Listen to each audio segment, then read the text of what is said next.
పవిత్ర అయోధ్య రామ మందిర నిర్మాణంలో జరిగిన అక్రమాలపై సిట్టింగ్ జడ్జిచే విచారణ జరిపించాలని తెలంగాణ బ్రాహ్మణ సంక్షేమ పరిషత్ చైర్మన్ బసవరాజు శ్రీనివాస్ డిమాండ్ చేశారు. సోమాజిగూడ ప్రెస్ క్లబ్లో బాస్ ఆధ్వర్యంలో జరిగిన సమావేశంలో ఆయన పాల్గొన్నారు.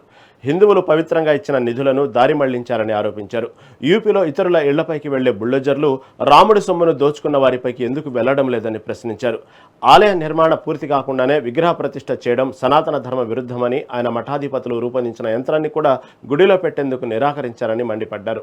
ఈ అంశంపై జాతీయ స్థాయి బ్రాహ్మణ సంఘాలతో కలిసి హిందువులను చైతన్యపరుస్తామన్నారు.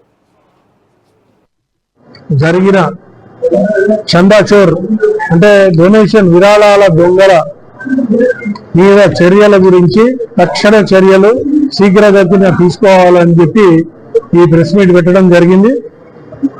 ముఖ్యంగా ఏంటంటే అయోధ్యకి విరాళాలు ఎన్ని వచ్చినాయి?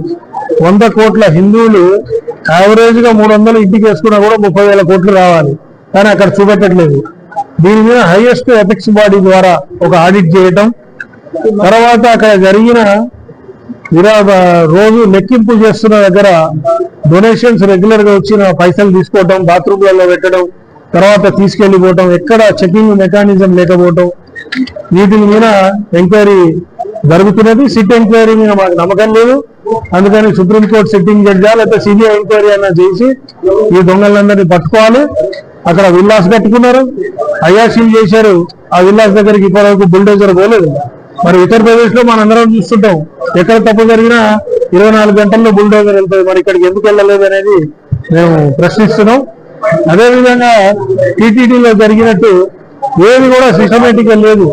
టీటీడీ వాళ్ళని ఇక షిరిడి వాళ్ళు కూడా ఫాలో చేస్తున్నారు.